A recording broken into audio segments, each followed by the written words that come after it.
എത്ര രൂപയാണ് പറ്റിച്ചിരിക്കുന്നത് ദിവ്യ? ചേച്ചി അത് നേരത്തെ ഓപ്പൺ ആയിട്ട് തുറന്ന് പറഞ്ഞതല്ലേ. ചേച്ചി നിങ്ങളെ വിളി നിർത്തിക്കോ, പല്ലടിച്ചാ പൊട്ടിക്കും. എന്നെ അറിഞ്ഞൂടാ നിങ്ങൾക്ക്. നിങ്ങളോട് നിങ്ങൾ സത്യം പറയാലോ, നിങ്ങൾ എന്റെ മാന്യമായ സൈഡ് മാത്രമേ ഇതുവരെ കണ്ടിട്ടുള്ളൂ. എന്റെ മാന്യമായ സൈഡ് മാത്രം നിങ്ങൾ കണ്ടുള്ളൂ. എനിക്കൊരു പബ്ലിക് ഇമേജ് ഉള്ളതുകൊണ്ട് ഞാൻ മെയിൻറ്റെയിൻ ചെയ്തതാണ്. നിങ്ങളെക്കാൾ താറ സൈഡ് എനിക്കുണ്ട്. നിങ്ങൾ എന്നത് കാണിപ്പിച്ചു. നിങ്ങളെക്കാൾ താറ സൈഡ് എനിക്കുണ്ട്. പക്ഷെ അത് കട്ടുമോട്ടിച്ചു അല്ല ചെയ്യുന്നത്. മനസ്സിലായില്ലേ? കട്ടുമോട്ടിച്ച് ഞാൻ ജീവിച്ചിട്ടില്ല. എനിക്കൊന്നും കേൾക്കാൻ വയ്യല്ല. സൂചിച്ചത് ഞാൻ പോകുന്നു പറ.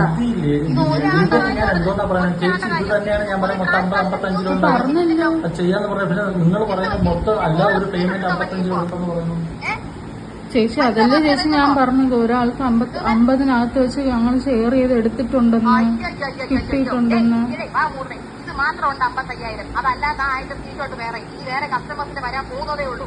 അതും കൂടെ വന്ന് കളക്ട് ചെയ്തിട്ടേ ഞാൻ ഈ വീട്ടിൽ നിന്ന് വട്ടിയൂർക്കാവ് സ്റ്റേഷനിലോട്ട് പോകുന്നുള്ളൂ. അതിന് മുന്നേ നിങ്ങൾ ചാവയോ നിങ്ങൾ കൂമ്പയോ നിങ്ങൾ എന്താന്ന് വെച്ചാൽ എനിക്കറിയണ്ട. നിങ്ങളുടെ 3 പേരുടെ ജീവനോട് നിങ്ങൾ ഉണ്ടെങ്കിൽ കൊലയ്ക്കാൻ ഞാൻ റെഡിയാണ്. ഞാൻ ഗർഭിണി, എന്റെ കോപ്പ് കുറച്ചൊക്കെ തീർന്നു. അത് ഇന്ന് ഉച്ചവരെ. മനസ്സിലായില്ലേ? ഇന്ന് ഉച്ചവരെ ഉള്ളൂ എനിക്കത്. എനിക്ക് എന്ത് ചെയ്യാൻ പറ്റുന്നുള്ളത് ഞാൻ കാണിച്ചു തരും. നിങ്ങൾ എന്നെ പറ്റിച്ചില്ലേ? അണ്ടർഗ്രൗണ്ട് കൂടെ നിങ്ങൾ എന്നെ പറ്റിച്ചില്ലേ? നാട് മുഴുവൻ അറിയുന്ന പോലെ നിങ്ങളെ ഞാൻ ഒരു പറ്റിക്കാൻ പോവാണ്. ഞാൻ കൂട്ടാൻ പോവുകയാണ്. അതല്ലേ? മൊത്തം കുടുംബം ഇറങ്ങിയിരുന്നോ? മണ്ണെണ്ണ എടുത്ത് ഒഴിച്ചുകൊണ്ടിരുന്നോ? മനസ്സിലായില്ലേ? വളരെ മോശപ്പെട്ട ഒരാളുമായിട്ടാണ് നിങ്ങൾ ഇറങ്ങി തിരിഞ്ഞിരിക്കുന്നത് കളിക്കാൻ. വളരെ മോശപ്പെട്ട ആളാണ് നിങ്ങൾ ഇറങ്ങി. മനസ്സിലായില്ലേ? ഒരു പെണ്ണായ ഞാനൊന്നും പറഞ്ഞിട്ട് നിങ്ങൾ എന്നെ മഴ തിരിഞ്ഞിക്കൊണ്ടിരിക്കുകയായിരുന്നു ഞാൻ. കേട്ടാ ചേച്ചി സോറി ചേച്ചി. സോറി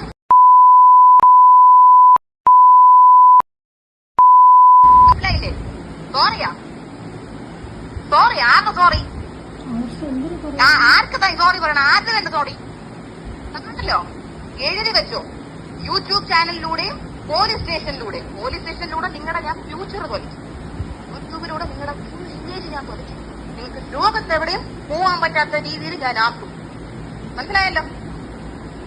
ലൈഫിൽ നിങ്ങൾ ആരും വാട്സാപ്പിൽ ഇനി പ്രൊഫൈൽ പിക്ചർ ഇടൂല. അത് ഇന്ന് നിങ്ങൾ നിർത്തും. ഇന്നത്തോടെ നിങ്ങളുടെ അവസാനത്തെ പ്രൊഫൈൽ റിമൂവിംഗ് ആണ്. ഇന്നത്തോടെ ആൾക്കാരെ മുഖം കാണിക്കാൻ പറ്റാതെ നിങ്ങൾ ജീവിക്കും. മനസ്സിലായല്ലോ? നിങ്ങളെ കാരണം കുറെ കാലം ഞാൻ അനുഭവിച്ചു. അതൊക്കെ നിങ്ങളുടെ മുമ്പിൽ ഞാൻ കെഞ്ചി ഞാൻ പറഞ്ഞു. ഞാൻ അത്ര അനുഭവിച്ചുകൊണ്ടിരിക്കുകയാണ്. നിങ്ങൾ ഇങ്ങനെ മിസ്റ്റേക്സ് കാണിക്കല്ലേ, പ്ലീസ് എന്ന് ഞാൻ പറഞ്ഞു. നിങ്ങളോട് കോമഡി പറഞ്ഞു നോക്കി. നിങ്ങൾ അനിയത്തിമാരെ പോലെ കണ്ടു നോക്കി. ഞാൻ നിങ്ങളോട് ഞാൻ അങ്ങോട്ട് സോറി പറഞ്ഞു നോക്കി. ഞാൻ ചെയ്തിട്ട് എന്നോട് നിങ്ങൾ ചെയ്ത് എന്താണ്? നിങ്ങൾ എന്താ എന്നോട് ചെയ്ത്? പിന്നെ ഈ പറഞ്ഞ കസ്റ്റമർ, ഇപ്പൊ ദിവ്യക്ക് അയച്ചിരിക്കുന്ന കസ്റ്റമർ, അവരെനിക്ക് മൊഴി തരാമെന്ന് പറഞ്ഞിട്ടുണ്ട്. കാര്യം അവരത് എനിക്ക് തരുന്നു എന്നുള്ള വിശ്വാസത്തിലാണ് ഈ പൈസ തന്നിരിക്കുന്നത്. അവരുടെ എല്ലാ പാർസൽസും ഞാൻ അറിയാതെ ഓഫീസിൽ നിന്ന് സ്റ്റോക്ക് പോയിരിക്കുകയാണ്. തന്റെ അച്ഛൻ എടുത്ത സ്റ്റോക്കാണോ ദിവ്യ അത്? തന്റെ അച്ഛൻ മൈസൂരിൽ പോയിട്ട് ഉണ്ടാക്കിയ സ്റ്റോക്കാണോ അത്? പറ ദിവ്യ. താൻ ട്രെയിൻ കയറി മൈസൂരിൽ പോയി എടുത്ത സ്റ്റോക്കാണോ അത്? അല്ല. പിന്നെ ആരോട് ചോദിച്ചിട്ട് അത് വിറ്റത്? അത് ആരോട് ചോദിച്ചിട്ട് ദിവ്യ വിറ്റു? 55,000 രൂപയുടെ സ്റ്റോക്ക് ആരോട് ചോദിച്ചിട്ട് ആ കസ്റ്റമറിന് വിറ്റു? എന്നോട് ചോദിച്ചോ? അശ്വിനോട് ചോദിച്ചോ? ആരോട് ചോദിച്ചു? പറ. ഇത്രയും നേരം അശ്വിൻ സത്യം പറ എന്ന് മാന്യമായിട്ടാണോ നിന്നോട് ചോദിച്ചുകൊണ്ടിരുന്നേ? മാന്യമായിട്ടാണോ ദിവ്യ ചോദിച്ചുകൊണ്ടിരുന്നേ? തന്റെ വായിക്കാൻ ചേച്ചി അതല്ലേ ചേച്ചി പറഞ്ഞത് 50-നകത്ത് ഒരാൾ വെച്ച് എടുത്തിട്ടുണ്ടെന്ന്. 50ന്റെ നേരിട്ടുണ്ടായിരുന്നെങ്കിലുണ്ടല്ലോ ചെപ്പാടിച്ച പൊട്ടിച്ചന 50ന്റെ അകത്ത് നീ ഇനി 50-നകത്തൊന്ന് പറഞ്ഞ വിവരം അറിയും. പൊന്നാര മോളെ, നീ വിവരം അറിയും. മനസ്സിലായില്ലേ? നീ ഉണ്ടല്ലോ ഈ കോളൊക്കെ നീ റെക്കോർഡ് ചെയ്യോ എന്ത് കുന്തം ചെയ്ത് നീ പുറത്തു വിട്ടാൽ എനിക്ക് പ്രശ്നമല്ല. മനസ്സിലായില്ലേ? കാര്യം ഈ കേസിലുണ്ടല്ലോ എന്റെ സൈഡിൽ ഫുള്ള് തെളിവാ. മനസ്സിലായില്ലേ? മൊത്തം തെളിവ് എന്റെ കയ്യിൽ ഇരിക്കുകയാണ്. പിന്നെ പ്രഗ്നന്റ് ആയിട്ടുള്ള ഒരാളെ മാനസികമായി നിങ്ങൾ പീഡിപ്പിച്ചു. ഞാൻ അതിനും നിങ്ങളുടെ പേര് കേസ് കൊടുക്കുന്നുണ്ട്. എന്നെ എന്റെ കൊച്ചിനെ അത് അഫക്ട് ചെയ്യുന്നുണ്ട്. ഞാൻ ഹോസ്പിറ്റലൈസ്ഡ് ആയിരുന്നു നിങ്ങളെ കാരണം. ട്രിപ്പ് എടുത്ത് കിടക്കുമായിരുന്നു നിങ്ങളെ കാരണം. മനസ്സിലായില്ലേ?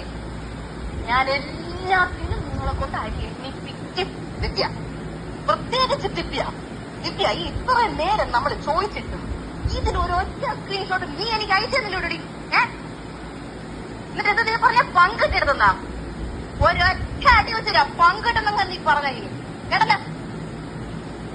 നീ ഒരടിക്കുള്ളതേ നീ ഉള്ളൂ കേട്ടല്ലോ. ഒരൊറ്റ അടിക്കുള്ളതേ നീ ഉള്ളൂ. അതിന് ഞാൻ വിചാരിച്ചാ മതി, വേറെ ആരും വിചാരിക്കണ്ട. പോലീസൊന്നും ഞാൻ ഒരൊറ്റ അടിക്കുള്ളതേ നീ ഉള്ളൂ. മനസ്സിലായല്ലോ? മനസ്സിലായോ ഇല്ലയോ ദിവ്യക്ക്? ആ നീ നാളെ പോലീസ് സ്റ്റേഷനിൽ വാ. പോലീസ് സ്റ്റേഷനിൽ എന്നെ ആരും സഹായിച്ചില്ലെങ്കിലും കുഴപ്പമില്ല.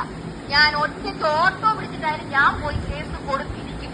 കാര്യം ഇതിന് എനിക്കൊരു ഉത്തരം വേണം. നിനക്കൊക്കെ എന്തോന്ന് മിനി സേഫിന് തരാൻ പറ്റൂലല്ലേ? കാര്യം എന്ത് മൂമ്പിപ്പിച്ചിട്ടിരിക്കുകയല്ലേ? മൂമ്പിപ്പിച്ചിട്ട് എത്ര ഹോൾസെയിൽ പർച്ചേസസ് അവിടെ വന്നെന്നുള്ളത് എനിക്ക് അറിഞ്ഞേ പറ്റൂ. മനസ്സിലായില്ലേ? ഡെയിലി നീയൊക്കെ പറയില്ലേ സോൾഡ് ഔട്ട് ആയി ചേച്ചി. കണ്ടവരുടെ പാർസൽ അയച്ചു വിട്ടിട്ടാണ് സോൾഡ് ഔട്ട് ആവുന്നേ. മനസ്സിലായില്ലേ? ആണോ അല്ലയോ ദിവ്യ? ആണോ അല്ലയോ? വാ തുറക്ക.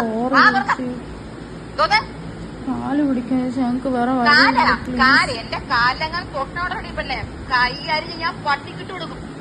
എന്റെ കാലത്തിന്റെ അടുത്ത് വരാൻ നിനക്കൊന്നും പറ്റില്ലോടി. നാറിയ കേസുകൾ പ്പെടുത്തിക്കൊണ്ടിരിക്കുകയാണ്. കണ്ടിന്യൂസ്ലി പൈസ വാങ്ങും തോറും ദിയെ ഇങ്ങനെ എത്രത്തോളം ക്യാഷ് നമ്മുടെ സാധാരണക്കാരെ എത്രത്തോളം പറ്റിക്കാമോ അത്രത്തോളം പറ്റിക്കുകയും ദിയെ സംബന്ധിച്ചിടത്തോളം ദിയയ്ക്ക് ഇതൊരു കണ്ടന്റ് മാത്രമാണ്. ദിയേനെ നമ്മൾ കുറ്റമായിട്ട് കാര്യമില്ല. നമ്മളെപ്പോലുള്ള ഓരോരുത്തർ സബ്സ്ക്രൈബ് ചെയ്ത് കാണുന്നതിൻ്റെ അഹങ്കാരം കാരണം നമ്മളെല്ലാവരും 10 പേര് കണ്ടു കഴിഞ്ഞാൽ എന്തായാലും ദിയയ്ക്ക് വരുമാനം കിട്ടും. ഏത് കുട്ടികളാവട്ടെ ആരെയായാലും പറ്റിച്ച് ഞങ്ങൾക്ക് ജീവിച്ചാൽ മതി എന്നുള്ളൊരു മെത്തേഡാണ് അവരത്. 69 ലക്ഷം രൂപ നിങ്ങൾ കൈക്കലാക്കിയെന്നാണ് പറയുന്നത്. അത് ചെറിയൊരു എമൗണ്ട് അല്ല. അതങ്ങനെ അവർ പറയണമെങ്കിൽ അതിനെന്തെങ്കിലും അടിസ്ഥാനമുണ്ടോ? ഇല്ല, കാരണം 69 ലക്ഷം കൈക്കലാക്കിയെന്ന് പറയുമ്പോൾ ഇപ്പം ഞങ്ങളുടെ കയ്യിലുള്ള പല ദൃശ്യങ്ങളും ഞങ്ങൾക്കത് കണ്ടില്ല എന്ന് നടിക്കേണ്ടി വരും. കാരണം എന്തെന്ന് പറഞ്ഞു കഴിഞ്ഞാൽ ഓഫീസിലെ പല കാര്യങ്ങളും ദിയ CCTV നോക്കിയിട്ടാണ് നിങ്ങൾ അത് ചെയ്തോ ഇത് ചെയ്തോ എന്ന് പറയുന്ന ദിയ എന്തുകൊണ്ട് ഈ ഒരു വർഷം കൊണ്ട് ഈ 69 ലക്ഷം രൂപ പോയ കാര്യം മാത്രം അറിഞ്ഞില്ല. അപ്പം അതിനെപ്പറ്റി നമ്മൾ അന്വേഷിക്കണ്ടേ? ഇതിനകത്ത് ഈ 69 ലക്ഷം പോയി എന്ന് പറയുമ്പോൾ എങ്ങനെ ഈ പണം നിങ്ങളുടെ അക്കൗണ്ടിലേക്ക് വന്നു? അല്ലെങ്കിൽ ഇത്രയും പണമില്ല, നിങ്ങൾ ഈ പൈസ എടുത്തെന്ന് പറയാനുള്ള അടിസ്ഥാനം എന്താണ്? നിങ്ങളുടെ അക്കൗണ്ട് വഴിയാണോ എല്ലാ ട്രാൻസാക്ഷനും നടന്നിരുന്നത്? നിങ്ങളുടെ അക്കൗണ്ട് വഴിയാണോ? അതിന്റെ കാരണം എന്താണ്? അതിൻ്റെ കാരണം ഞങ്ങളുടെ പറഞ്ഞിട്ടുള്ളത് ടാക്സ് ഇഷ്യൂ വരുമെന്നാണ്. ഒരുപാട് പേയ്മെൻ്റ് ആകുമ്പോൾ ഞങ്ങളുടെ ഇതിൽ ടാക്സ് ഇഷ്യൂ വരും. ഓൾറെഡി ഓൺലൈൻ വഴിയുള്ള പേയ്മെൻ്റ് എല്ലാം ചേച്ചിയുടെ അക്കൗണ്ടിലാണ് പോകുന്നത്. അപ്പോൾ ഷോപ്പിലെ കസ്റ്റമറിൻ്റെ ഇതും കൂടെ ആകുമ്പോൾ ടാക്സ് ഇഷ്യൂ വരും. അതുകൊണ്ട് കുറച്ച് പേയ്മെൻ്റ് ഒക്കെ വരുന്നത് മാത്രം എൻ്റെ കയ്യിൽ കൊടുത്താൽ മതി, എൻ്റെ QR കോഡ് കാണിച്ചാൽ മതി എന്നാണ് പറഞ്ഞത്. ഞാൻ ആദ്യമായിട്ട് ജോലിക്ക് കയറുമ്പോഴേ ഇവർ പോയി കഴിഞ്ഞിട്ടാണ് ഞാൻ കയറുന്നത്. അപ്പോൾ എൻ്റെ അടുത്ത് പറഞ്ഞു, ഇവിടെ ആരെങ്കിലും വന്ന് ചോദിച്ചാൽ ഇത് ഓഫീസാണെന്ന് പറയണമെന്ന്, ഈ കടയ്ക്ക് ലൈസൻസ് ഇല്ല, ഓഫീസാണെന്ന് പറയണമെന്നാണ് എൻ്റെ അടുത്ത് പറഞ്ഞത്. ഇതിപ്പോൾ നിങ്ങൾ നേരത്തെ മറ്റു ചില കാര്യങ്ങളൊക്കെ പറഞ്ഞിരുന്നു. ഇപ്പോൾ ജന്മി അടിമ വ്യവസ്ഥയിൽ പോലെയുള്ള രീതിയിലുള്ള പെരുമാറ്റം ഉണ്ടായിരുന്നു. നിങ്ങളുടെ ഏത് രീതിയിലുള്ള സമീപനമാണ് അവർ സ്വീകരിച്ചിരുന്നത്? ചില മാലകളൊക്കെ കാണുമ്പോഴല്ല ഇത് ഏതെങ്കിലും കാട്ടുജാതിയൊക്കെ ഇട്ടോളും അങ്ങനെ പറയും. ഞാനൊരു SC വിഭാഗത്തിൽപ്പെട്ട കുട്ടിയാണ്. എനിക്കത് പലപ്പോഴും ഞാൻ ഇവരുടെ എനിക്കത് വിഷമാവുന്നു. അതുപോലെ തന്നെ ഞങ്ങളെ കാറ് കയറ്റി നീ മുക്കൂത്തിയാണോ, അവൻ മുക്കുവനാണോ? അപ്പം ഞാൻ പറഞ്ഞു ഞാൻ ഹിന്ദു ആണെന്ന് പറഞ്ഞു. ഏത് ഹിന്ദു? എന്തോ ഒരു വാക്ക് പറഞ്ഞു, വാണാനോ, എനിക്കത് മനസ്സിലായില്ല. അങ്ങനെ ചോദിച്ചു. അത് ഞാൻ ആദ്യമായിട്ട് കേൾക്കും. അങ്ങനെ അവർ നന്നായിട്ട് സംസാരിച്ച്. കൃഷ്ണകുമാറിൻ്റെ വൈഫ് നല്ല മോശമായിട്ടാണ് ഞങ്ങളുടെ അടുത്ത് പെരുമാറിയത്. ഇതിനകത്ത് ഇനിയിപ്പോൾ നിങ്ങളുടെ അടുത്ത മൂവ്മെന്റ് പോലീസ് സ്റ്റേഷനിൽ പോയപ്പോൾ നേരത്തെ വിനീതരൊക്കെ മൊഴി മാറ്റണമെന്നൊക്കെ പറഞ്ഞിരുന്നു. അപ്പോൾ നിങ്ങളോട് പോലീസ് എങ്ങനെയാണ് സമീപിച്ചത്?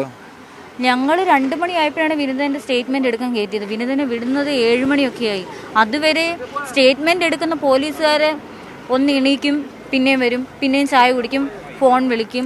പലപ്പോഴും അയാളിങ്ങനെ ഫോൺ വിളിച്ചുകൊണ്ടേ ഇരിക്കുമായിരുന്നു. വിനീത, ഇതിനകത്ത് ഗുരുതരമായിട്ടുള്ള ചില ആരോപണങ്ങൾ നിങ്ങളും ഉന്നയിക്കുന്നുണ്ട്, ഈ പറയുന്ന കൃഷ്ണകുമാറും ദിയയും ഉന്നയിക്കുന്നുണ്ട്. കൃഷ്ണകുമാർ പറയുന്നത് ദിയയുടെ ഏറ്റവും അടുത്ത സഹോദരി, സുഹൃത്തുക്കൾ അവരായിരുന്നു നിങ്ങൾ, എല്ലാത്തിനും ദിയയ്ക്കൊപ്പം നിങ്ങളെ കൂട്ടുമായിരുന്നു എന്നൊക്കെ പറയുന്നുണ്ട്. അപ്പോൾ അങ്ങനെ നിങ്ങളെ അന്ധമായി വിശ്വസിച്ചതാണ്, നിങ്ങൾ വിശ്വാസവഞ്ചന കാണിക്കാൻ വഴിയൊരുക്കിയതാണ് പറയുന്നത്. നിങ്ങൾ വിശ്വാസവഞ്ചന കാണിച്ചിട്ടുണ്ടോ? കാണിച്ചിട്ടില്ല. ഇത് ഒരിക്കലും അല്ല. ദിയ നമുക്ക് മുന്നേ ജയിക്കാനുള്ള ഒരു ആരോപണം മാത്രമാണ് അവരത്, നമുക്കത് ഉറപ്പാണ്. പക്ഷേ നിങ്ങൾ എന്തുകൊണ്ട് 8,82,000 രൂപ കൊടുത്തു? നിങ്ങളെ കസ്റ്റഡിയിൽ എടുക്കുന്നു, അല്ലെങ്കിൽ ഒരു സ്ഥലത്ത് നിന്ന് നിങ്ങളെ വിളിച്ചുകൊണ്ട് പോകുന്നു? ഞങ്ങളല്ല കൊടുക്കുന്നത്, എൻ്റെ ഹസ്ബൻഡാണ് കൊടുക്കുന്നതിന്. കാരണം എന്തെന്ന് പറഞ്ഞു കഴിഞ്ഞാൽ ഞങ്ങൾ എവിടെയാണെന്ന് എൻ്റെ ഹസ്ബൻഡ് ഒന്നാമത്തെ കാര്യം അറിയില്ല, രണ്ടാമത് ഞങ്ങളെ പൂട്ടിയിട്ടിരിക്കുന്നത്. അപ്പോൾ നമ്മളിപ്പോൾ ഈ ലോകത്ത് ഇപ്പോൾ സാധാരണക്കാരെല്ലാവരും ചിന്തിക്കുന്നത് അയ്യോ ഇതൊരു പബ്ലിസിറ്റി വേണ്ട, പൈസ കൊടുത്ത ഈ പ്രശ്നം തീരുമെങ്കിൽ തീരട്ടെ എന്ന് തന്നെയാണ് നോർമലായ ഏത് മനുഷ്യനും ചിന്തിക്കുന്നത്. അപ്പോൾ അവരെ പോലെ അത്രയും യൂട്യൂബിൽ സ്റ്റാർ ആവണമെന്ന് വിചാരിക്കുന്ന ആൾക്കാർ മാത്രമേ ഇതൊക്കെ ഒരു വാർത്തയാക്കാം, അതാക്കാം, എന്നിട്ട് നമുക്ക് കുറച്ച് വരുമാനം ഉണ്ടാക്കാൻ ചിന്തിക്കത്തുള്ളൂ. ഞങ്ങൾ അങ്ങനെ ചിന്തിക്കത്തില്ല. അവരിപ്പോൾ സബ്സ്ക്രൈബേഴ്സിന് ഉണ്ടാക്കാൻ വേണ്ടി ചെയ്തതാണ് നിങ്ങൾ പറയുന്നു. ഇതിനപ്പുറത്തേക്ക് ഇതിനൊരു യാഥാർത്ഥ്യം എന്ന് പറയുന്നത് അവർ കുറേയധികം വീഡിയോ ദൃശ്യങ്ങൾ കൂടി മാധ്യമങ്ങൾക്കടക്കം പങ്കുവച്ചിട്ടുണ്ട്. അപ്പോൾ അവരത് ആ വീഡിയോ ദൃശ്യത്തിനകത്ത് നിങ്ങളൊക്കെ വളരെ സാധാരണമായിട്ട് അവർ സംസാരിക്കുന്നു, ഭീഷണിയില്ല. അങ്ങനെ ആ ഒരു സാഹചര്യം എന്തായിരുന്നു? സംസാരിപ്പിക്കുന്നത് നമ്മളങ്ങനെ സംസാരിക്കില്ല, ഭീഷണിപ്പെടും. ദിവ്യനെ വിട്ടു തരത്തില്ല. ദിവ്യ സെക്സ് റാക്കറ്റിലുള്ള ഒരാളാണ്, അതുകൊണ്ട് ദിവ്യനെ വിട്ടു തരത്തില്ല. ദിവ്യ വേറെ രീതിയിലൊക്കെ പോകുന്നതാണെന്നൊക്കെ പറഞ്ഞാൽ അങ്ങനെ ഭയങ്കര ദിവ്യയെ സംബന്ധിച്ച് ദിവ്യ ഒരു കല്യാണം. ദിവ്യയെക്കുറിച്ച് അങ്ങനെ അത്രയും മോശമായിട്ട് പറയേണ്ട ഒരു സാഹചര്യം എന്താണ്? അത് പേയ്മെന്റ് വന്നതുകൊണ്ട്, ഇത്രയും പേയ്മെന്റ് ഒക്കെ വന്നതുകൊണ്ട് നിന്റെ ചേട്ടൻ എന്തിനാ നിനക്ക് ഇത്രയും ക്യാഷ് ഒക്കെ അയച്ചു തരുന്നത്? എൻ്റെ ചേട്ടൻ അബ്രോഡാണ്. ഒരു മന്തിൽ ചിലപ്പോൾ 1 lakh അല്ലെങ്കിൽ കിട്ടുന്ന പോലെ ചേട്ടൻ എങ്ങനെ കിട്ടുമോ, ചിലപ്പം 1.5 ലക്ഷം അല്ലെങ്കിൽ 2 ലക്ഷം അങ്ങനെയൊക്കെ എനിക്ക് അയച്ചു തരാനുണ്ട്. കൂടുതൽ ക്യാഷ് കിട്ടുന്നതനുസരിച്ച് കൂടുതലാണെങ്കിൽ മാത്രമേ 2 ലക്ഷം. അക്കൗണ്ടിലേക്ക് പണം വരുന്നതിനെ പോലും മറ്റൊരു തരത്തിലേക്ക് അവർ വ്യാഖ്യാനിച്ചു. അങ്ങനെ വ്യാഖ്യാനിച്ച് എന്താണ് പറഞ്ഞത്? എന്തായാലും നീ സെക്സ് റാക്കറ്റിലുള്ള ആളാണോ അങ്ങനെയൊക്കെയാണ്. പിന്നെ ഇതിനിടയ്ക്ക് അന്ന് ഞങ്ങൾ സ്റ്റേഷനിൽ ഇരിക്കുമ്പോഴത്തേക്ക് ഇവരുടെ കൂടെ ഒരാൾ വന്നു. അത് എനിക്ക് പേരറിയില്ല, ശ്രീവരാഹത്തുള്ളൊരു നേതാവാണെന്നൊക്കെ പറയുന്നു. എന്തോ ഗജം മനോജ് എന്നൊക്കെ അവിടെ അന്വേഷിച്ചപ്പോൾ പറയാൻ കഴിഞ്ഞു. അപ്പോൾ ആ പുള്ളിയൊക്കെയാണ് അവിടെ ഇരുന്ന് ഇവർക്ക് വേണ്ടി വരുന്നത്. അത് ഏത് പാർട്ടിയുടെ ആണെന്ന് പോലും എനിക്കറിയത്തില്ല. എവിടെയോ എന്തോ ഒരു സംശയം തോന്നുന്നു, ആരോ ഇവരുടെ പുറകിൽ ഉണ്ട്. അന്ന് തന്നെ സ്റ്റേഷനിൽ വന്ന ഒരു നേതാവെന്ന് പറയപ്പെടുന്ന ആൾ, നേതാവായിട്ട് എനിക്ക് തോന്നിയില്ല, അയാൾ പോലും ഒരു ആരോ അയച്ചതാണ്. വേറെന്തോ ആരോ ഇതിൻ്റെ പിന്നിലുണ്ട്. അതിപ്പോൾ എന്തായാലും സ്വാഭാവികമായിട്ട് ഇപ്പോൾ പരാതി മുഖ്യമന്ത്രിയുടെ ഓഫീസിൽ പോയിരിക്കുന്ന സ്ഥിതിക്ക് അവരത് അന്വേഷിക്കും. ഇതിനൊരു ന്യായമായ ഒരു അവസാനം ഉണ്ടാവും. ഇവരുടെ എല്ലായിടത്തും നമുക്ക് പോലീസുമായിട്ട് ഞാൻ പോകുമ്പോൾ എല്ലാവരും നല്ല സ്നേഹത്തിൽ പെരുമാറും. ആദ്യമായിട്ട് എൻ്റെ ജീവിതത്തിൽ ആദ്യത്തെ അനുഭവമാണ് മ്യൂസിയം CIയുടെ വളരെ മോശമായൊരു പെരുമാറ്റം. ചെന്ന ദിവസം തൊട്ട് നമ്മൾ പറയുന്നത് കേൾക്കുന്ന പോലില്ല, അറിയാൻ പറ്റില്ല. ചിലപ്പോൾ ജീവിതത്തിൽ ചിലരോട് ഇഷ്ടം അല്ലെങ്കിൽ ചിലരോട് ദേഷ്യം വരും. അത് ചിലപ്പോൾ ഞാനൊരു രാഷ്ട്രീയത്തിൽ പ്രവർത്തിക്കുന്നതുകൊണ്ട് പുള്ളിയുടെ രാഷ്ട്രീയ ഐഡിയോളജി വേറെ ആയിരിക്കാം.